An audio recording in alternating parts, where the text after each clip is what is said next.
शं वरुणः शन्नो भवत्पर्यमा शन्न इन्द्रो बृहस्पतिः शन्नो विष्णुरुक्रमः ॐ शान्ति शान्ति शान्तिः।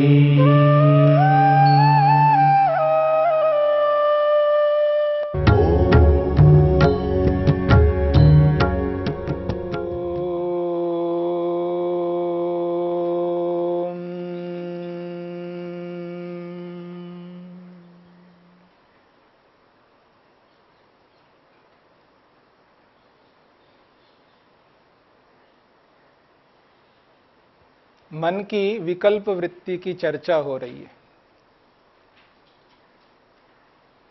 मन की 5 वृत्तियों में तीसरी वृत्ति है विकल्प वृत्ति। विकल्प को विकल्प क्यों कहते हैं? तो महर्षि पतंजलि ने कहा, शब्द ज्ञानानुपाती वस्तु शून्यो विकल्प।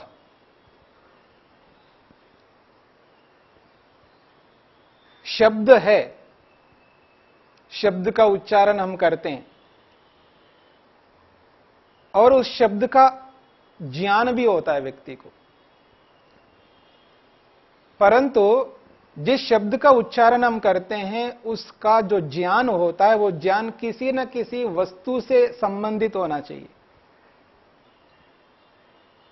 क्योंकि संसार में जितने भी पदार्थ होंगे उन पदार्थों की जो जानकारी है वो हम करते हैं। यदि कोई ज्ञान हो रहा है तो कोई ना कोई वस्तु वहां पर विद्यमान होना चाहिए, किसी वस्तु से संबंधित ज्ञान हमको होता है। आज हमारे मन के अंदर अलग अलग प्रकार का ज्ञान है। मकान से संबंधित ज्ञान है, पुस्तकों से संबंधित ज्ञान है, वस्त्रों से संबंधित ज्ञान है, शरीर से संबंधित ज्ञान है। जितनी भी वस्तुएं हैं दुनिया में उन वस्तुओं से संबंधित ज्ञान हमारे मन में है। या जिस किसी भी वस्तु को, नई वस्तु को जब हम देखते हैं तो उसकी जानकारी हम प्राप्त कर लेते हैं। और जो ज्ञान हमारे मन में बनता है किसी भी वस्तु से संबंधित, वो ज्ञान अलग अलग प्रकार का होता है। तो यहां विकल्प का जो ज्ञान कहा जा रहा है, विकल्प वृत्ति में जो ज्ञान हमको उत्पन्न होता है वह ज्ञान वस्तु से रहित है। शब्द ज्ञानानुपाती, शब्द का ज्ञान हो रहा है और उस शब्द के ज्ञान के अनुसार वस्तु के न होने पर भी वस्तु शून्यो विकल्प, वस्तु शून्य, वस्तु से रहित है, कोई वस्तु नहीं है, फिर भी हमको ज्ञान हो रहा है, वस्तु जैसा ज्ञान हो रहा है। यही विकल्प है।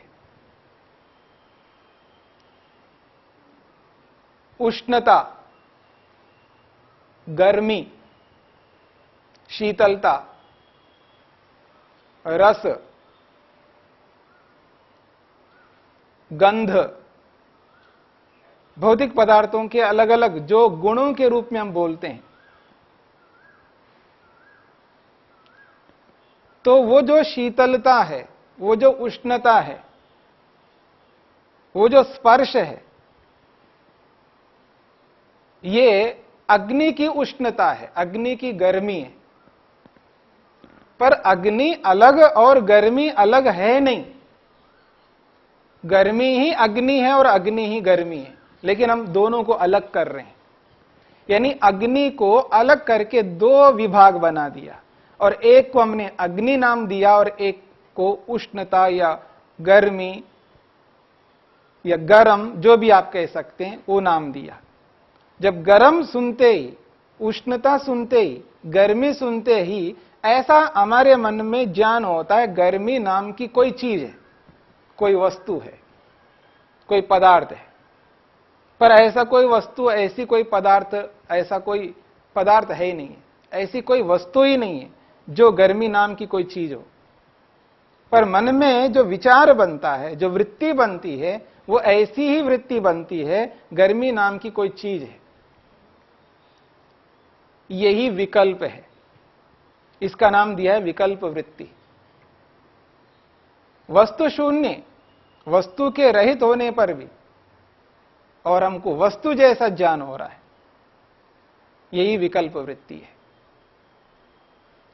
महर्षि वेदव्यास ने इस प्रमाण, विपर्यय और विकल्प के बाद में जो विकल्प वृत्ति को लेकर के उन्होंने चर्चा की है, वो कह रहे हैं विकल्प वृत्ति को आप क्या मानेंगे,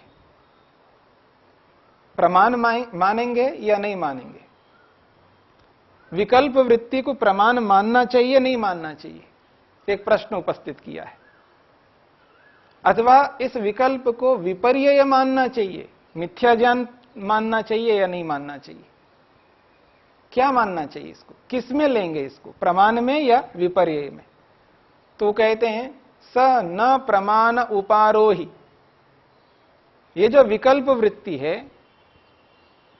अग्नि की उष्णता, ऐसा बोलने से जो विचार मन में उत्पन्न होता है, जो वृत्ति मन के अंदर बनती है, इसको विकल्प कहा। और ये जो विकल्प है, क्या ये प्रमाण के अंतर्गत आता है या नहीं आता है?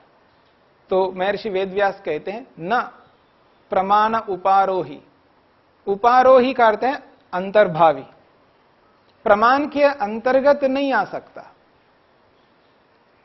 विकल्प वृत्ति प्रमाण के अंतर्गत नहीं आ सकता। प्रमाण सत्य होता है, यथार्थ होता है। जो वस्तु जैसी है उसको वैसा ही प्रस्तुत करने वाला प्रमाण होता है। तराजू जिसको आप कहते हैं, उसको आप प्रमाण मान लीजिएगा। यदि कोई चीज 1 किलो है तो तराजू 1 किलो ही बताएगा, न कम बताएगा न अधिक बताएगा। यदि संशय है उस तराजू में तो दूसरे तराजू से इस तराज का हम परीक्षा करेंगे। इस तराजू को अगर हम कहते हैं ये ठीक नहीं है, इसमें संशय हो रहा है इस तराजू में, तो दूसरे तराजू से हम इसकी परीक्षा करेंगे। लेकिन कोई ना कोई तराजू सही है, तो तराजू अगर ठीक है तो उसका मतलब वो प्रमाण है हमारे लिए, वो मानक है। तो वो मानक रूपी प्रमाण किसी वस्तु को यथार्थ रूप में बताएगा। तो जो जिसको हम प्रमाण कहते हैं वो यथार्थ होता है। जो वस्तु जैसी है उसको वैसा ही प्रस्तुत करने वाला होता है प्रमाण। तो क्या ये विकल्प वृत्ति ये प्रमाण है?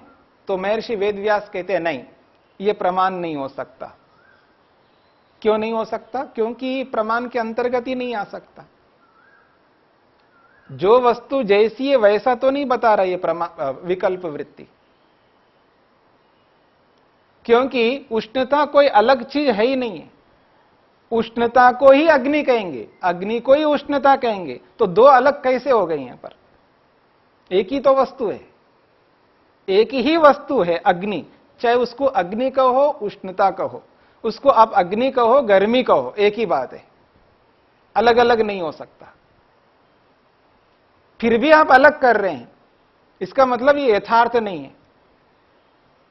जब यथार्थ नहीं है तो प्रमाण के अंतर्गत नहीं आ सकता। तो विकल्प वृत्ति प्रमाण के अंतर्गत नहीं मानते। फिर प्रश्न किया, अच्छा ये विपर्यय में आएगा, मिथ्या ज्ञान में आएगा क्या? तो वो कहते हैं न विपर्यय उपारोही। ये विपर्यय यानी मिथ्या ज्ञान के अंतर्गत भी नहीं आता। मिथ्या ज्ञान को मिथ्या ज्ञान क्यों कहते हैं? क्योंकि वो उल्टा होता है। सांप को रस्सी मान लिया या रस्सी को सांप मान लिया, यह तो उल्टा ज्ञान है, बिल्कुल विपरीत है। विकल्प वृत्ति ऐसा भी नहीं है, बिल्कुल विपरीत नहीं है। कुछ विपरीत है, कुछ गलत है इसमें। यानी अग्नि और उसकी गर्मी। अब अग्नि तो यथार्थ है, पूरा गलत नहीं है, और गर्मी गलत है, क्योंकि गर्मी नाम की कोई चीज अलग तो है ही नहीं। जो नहीं है उसको आप मान रहे हैं। यानी कुछ अंश में गलत है और कुछ अंश में सही है। इसलिए विपर्यय में, उल्टे ज्ञान में भी नहीं आ सकता ये। इसको उल्टा ज्ञान भी नहीं कह सकते, मिथ्या ज्ञान नहीं कह सकते, इसको अविद्या नहीं कह सकते, क्योंकि अविद्या में सर्वथा उल्टा होता है, सर्वथा गलत होता है। जो चीज जैसी नहीं है उसको वैसा नहीं माना जाता, पर विकल्प में जो चीज जैसी है बिल्कुल वैसी नहीं है ऐसा भी नहीं है, पर कुछ तो सत्य है इसमें। अग्नि तो अग्नि के रूप में सत्य है, यथार्थ है। बस ये जो इसकी गर्मी आप बता रहे हो वो अलग कोई गर्मी नाम की कोई चीज नहीं है। अगर उस गर्मी को हटा दो तो अग्नि के रूप में सत्य है, बस इतना अंश इसमें गलत है, इसलिए ये पूरा का पूरा उसमें नहीं आ सकता, मिथ्या ज्ञान में नहीं जा सकता। इसलिए महर्षि वेदव्यास कहते हैं स न प्रमाण उपारोही न विपर्यय उपारोही। न तो विकल्प वृत्ति प्रमाण के अंतर्गत आती है, न ही विकल्प वृत्ति मिथ्या ज्ञान के अंतर्गत आती है। इसलिए इन दोनों से अलग नई वृत्ति है, अलग वृत्ति है, इसलिए इसका नाम दिया विकल्प। संसार में इस वृत्ति को अपनाए बिना हम किसी भी वस्तु को नहीं समझा सकते। कल मैंने आपके सामने रख दिया था, अगर किसी एक वस्तु के रूप में किसी को समझाना हो, आप 3 काल में नहीं समझा सकते, यानी कभी भी नहीं समझा सकते। किसी को हाथी को समझाना हो, हाथी किसको कहते हैं? बस हाथी तो हाथी है, आप नहीं समझा सकते। एक वस्तु को एक वस्तु के रूप में नहीं समझा सकते, उसको विभाग करने पड़ेंगे आपको। उसका एक सूंड अलग निकालना पड़ेगा आपको, उसके कान, बड़े बड़े कान अलग निकालने पड़ेंगे आप, उसके बड़े बड़े पांव आपको अलग निकालने पड़ेंगे, उसके अवयव बनाने पड़ेंगे, उसको पृथक करना पड़ेगा।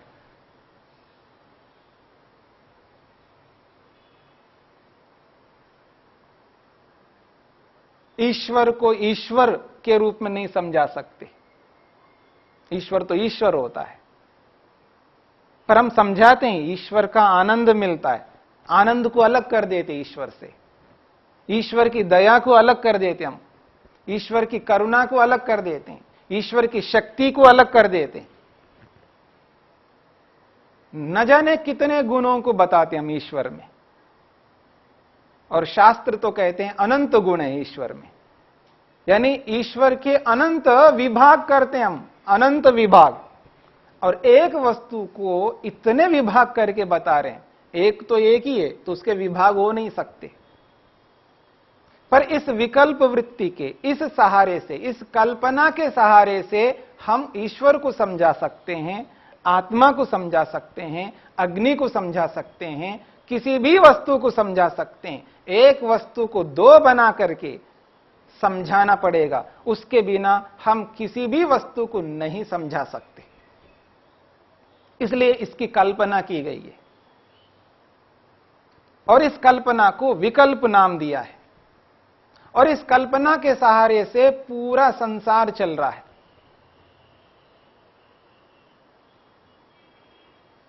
और इस कल्पना के अंदर कुछ और ऐसी कल्पनाएं भी हम कर लेते हैं जिससे भी हम व्यवहार कर लेते हैं। ट्रेन में बैठ के हम जा रहे हैं, आ रहे हैं मान लीजिएगा, और जैसे ही अजमेर पहुंच जाते हैं तो हम लोग क्या कहते हैं? उतरो उतरो अजमेर आ गया, उतरो उतरो अजमेर आ गया। यह भी एक प्रकार का विकल्प है। अजमेर नहीं आया, अजमेर कभी नहीं आता है, अजमेर तो जहां है वहीं पर रहेगा। उतरो उतरो हम अजमेर आए, वास्तविकता यह है उतरो उतरो हम अजमेर आए, जबकि बोला यह जाता है उतरो उतरो अजमेर आया। पता नहीं कितने व्यवहार हम ऐसे कर लेते हैं। बहुत सारे ऐसे व्यवहार लोक में करते हैं जो वास्तव में वो होता नहीं है, अजमेर आता नहीं है, लेकिन आता है मान करके बोलते हैं और सभी लोग इस बात को समझते हैं, हाँ वास्तव में अजमेर आ गए, चलो उतरो। तो ये जो व्यवहार है, इस व्यवहार से हमें कोई ऐसी हानि नहीं हो रही है, व्यवहार आसानी से चल रहा है। ठीक इसी प्रकार से एक वस्तु को 2 वस्तु मान करके हम व्यवहार कर रहे हैं, उससे भी कोई हानि नहीं हो रही है, उससे लाभ ही हो रहा है। उससे व्यवहार की हानि कभी नहीं होगी, बल्कि व्यवहार में बहुत सारा लाभ मिलता है हमको। और ऐसा अगर नहीं कहेंगे तो हम छोटे से बच्चे से लेकर के बड़े से बड़े व्यक्ति तक हम कोई भी बात किसी को नहीं समझा सकेंगे। यह है विकल्प वृत्ति। और शब्द है, शब्द का ज्ञान भी हो रहा है। जो हम शब्द बोलते हैं उस शब्द का ज्ञान होता है, पर उस शब्द के पीछे कोई अर्थ नहीं होता है। तो जहां जहां शब्द हो और उस शब्द का ज्ञान होता हो और उसके पीछे कोई वस्तु ना हो, उसका आधार, क्योंकि मकान बोलते ही मकान रूपी शब्द से ज्ञान होता है, वस्त्र वस्त्र रूपी शब्द से ज्ञान होता है, ज्ञान होता जा रहा है, पर उस ज्ञान के पीछे आधार है, कोई ना कोई वस्तु है। मकान नाम की कोई वस्तु है, वस्त्र नाम की कोई वस्तु है। तो जहां जहां शब्द होता है उस शब्द का ज्ञान होता है और उस ज्ञान के पीछे आधार के रूप में कोई वस्तु नहीं है, तो समझ लेना वहां विकल्प वृत्ति चल रही है, वहां कल्पना चल रही है। ठीक इसी प्रकार से उदाहरण दिया है महर्षि वेदव्यास ने, तद यथा चैतन्यम पुरुषस्य, आत्मा को लेकर के उदाहरण दिया, जीवात्मा को लेकर के उदाहरण दिया। चैतन्यम पुरुषस्य, पुरुष की चेतनता, आत्मा की चेतनता, पुरुषस्य चैतन्यम। यहां संबंध है, संबंध जोड़ दिया है। संबंध में षष्ठी विभक्ति होती है। पुरुषस्य चैतन्यम, पुरुष की चेतनता यानी आत्मा की चेतनता। भला आत्मा ही तो चेतन है, चेतन ही तो आत्मा है, लेकिन आत्मा की चेतनता, इससे ऐसा मन में वृत्ति बनती है, ऐसा सोच बनता है कि चेतनता नाम की कोई अलग चीज है और आत्मा अलग चीज है। यही विकल्प है। और इसी शब्द महत्ता के कारण से लोक में बहुत सारे व्यवहार चलता है। इसलिए वेदव्यास कहते हैं, वस्तु शून्यत्वे अपि शब्द ज्ञान महात्म्य निबंधनो व्यवहारो दृश्यते। शब्द वस्तु शून्यत्वे अपि, वस्तु के ना होने पर भी शब्द ज्ञान, शब्द बोला तो ज्ञान हो गया, और शब्द की महत्ता के कारण से, शब्द ज्ञान की महत्ता के कारण से लोक में बहुत सा व्यवहार होता है। आदमी एक शब्द बोल देता है तो लट्ठू हो जाता है उसके पीछे, और एक शब्द ऐसा बोला तो जीवन भर वो दुखी रहेगा। एक शब्द, शब्द की महत्ता देखिए, शब्द के अंदर कितनी शक्ति है देखिएगा। किसी भी व्यक्ति को एक शब्द बोला जाए ना, एक ही शब्द, वो जीवन भर उससे लेकर के दुखी रहेगा। और एक ऐसा शब्द का प्रयोग किया जाए और एक शब्द बोला, जीवन उसका कल्याण हो जाएगा। यानी एक ही शब्द से व्यक्ति अपना कल्याण कर सकता है और एक ही शब्द से व्यक्ति दुखी हो सकता है, जीवन भर दुखी रह सकता है। एक शब्द से कितनी महत्ता है एक शब्द में। इसलिए शब्द की महत्ता है, शब्द ज्ञान है, शब्द के पीछे बहुत सा ज्ञान होता है। बस इतना हमको समझना है, जिस शब्द का ज्ञान हम कर रहे हैं उसका आधार यदि कोई वस्तु है तो समझ लेना वो प्रमाण है, और जिस शब्द के पीछे जो ज्ञान हो रहा है उसके पीछे आधार के रूप में कोई वस्तु नहीं है तो समझ लेना वो विकल्प वृत्ति है। इतना हमें समझना है और इसके बारे में समझने का प्रयत्न करना है। इसको बार बार मन में लाकर के समझने का प्रयत्न करना होगा कि वस्तु के ना होते हुए भी वस्तु जैसी वृत्ति मन में बन रही है उस वृत्ति को हमें पकड़ना है। विकल्प वृत्ति।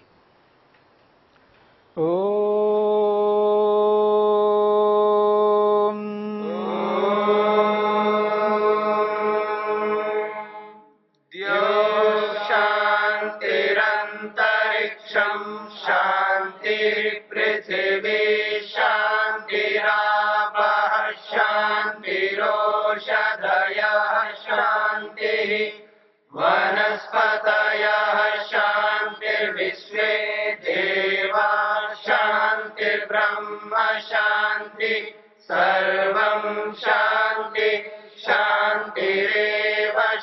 शान्ति श्यामा शान्तिरेधि ॐ शान्ति शान्ति शान्ति